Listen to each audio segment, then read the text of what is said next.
আমরা চালু লাইনে কিভাবে কাজ করব, লাইন থাকবে এবং কি আমরা কিভাবে ডাইরেক্ট লাইনে হাত দিতে পারবো, কিভাবে সেফটি নিয়ে কাজ করতে পারবো সেটাই দেখান। আমি একটা ওয়্যার টেস্টার দেখেন গাইস, লাইট টেস্টারটা জ্বলছে একদম। দুটো ওয়্যারটা নরমালি হাত দিয়ে আছে, আমি হাত দিয়েছে।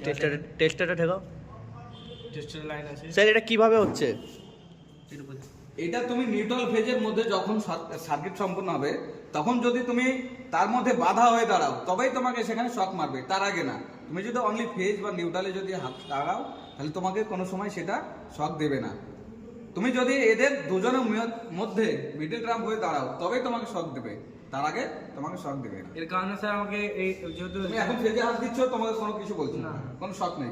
তুমি যখন এবার নিউট্রাল ফেজ দুটোর মিডলে বাধা হয়ে দাঁড়িয়ে যাবা, কেন আমরা ফেজ দিয়ে লাইন পাই আর নিউট্রাল দিয়ে লাইন পাই, সার্কিট সম্পূর্ণ হয়ে নিউট্রাল হয়ে চলে যায়।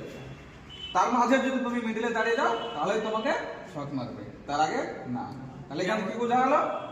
যেমন এখানে ফেজে আমি নরমাল হাত দিয়েছি তাও শট মারছে না, বা সিঙ্গেল নিউট্রালে হাত মারছি তাও শট মারছে না। কিন্তু যখন ফেজে আর নিউট্রালের মিডিলে যখন আমি বাধা পড়ে যাবো তখন আমাকে শট মারবে। তখন তোমাকে যে কোনো দুজনের কোনো কিছু কাজের মধ্যে কেউ যদি বাধা হয় তাহলে সে দোষী হয়।